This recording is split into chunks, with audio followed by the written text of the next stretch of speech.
Eat less and move more is probably some of the most simple, basic, yet sound weight loss advice you'll ever come across.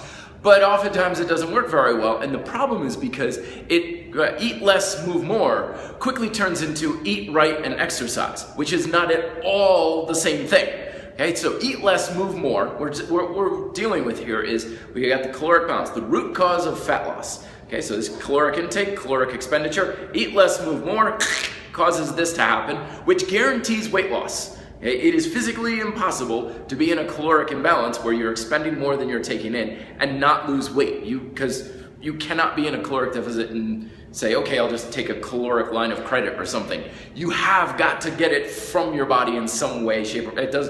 Even if it's not from fat, if it's from carbohydrate or muscle, it's still going to cause weight loss. It'll actually cause faster weight loss. But so we got eat less, bring this down. Move more, bring this up. So it's a kind of another way of saying get your caloric intake down and your caloric expenditure higher. Eat right and exercise. This is not the same thing. Eat right does not mean necessarily eat less. It means pick up some sort of rules or dogmas about how you should be eating, follow those to a T. Thing is, you can always eat right and never have a drop in caloric expenditure. In fact, you could actually eat right and increase your caloric intake without really knowing it. This happens all the time. It happened during the low-fat trend, right? Eating right during the low-fat trend meant don't eat much fat.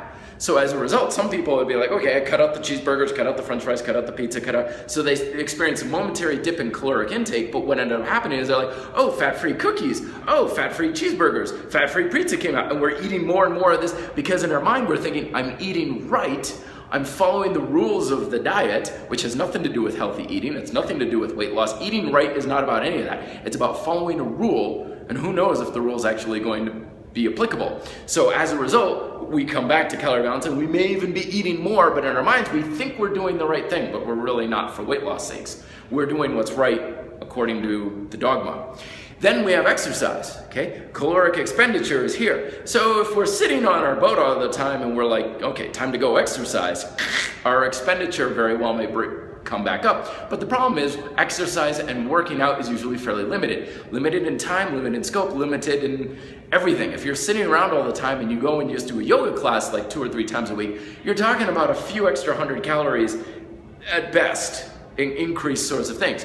Move more. The thing is, caloric expenditure does not require exercise. It does not require a workout. It doesn't require the blood, sweat, and tears. Just any kind of movement whatsoever. I've been wearing, one of the, on my smartphone with just a simple pedometer, track my steps every day kind of thing.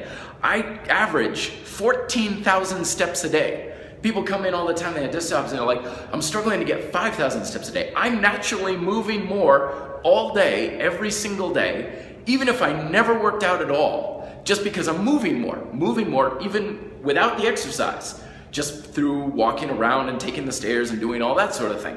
So eat less, move more works. Eat right and exercise, that's a roll of the dice, who knows, and it is a gamble. Thoughts down below. Be fit, live free.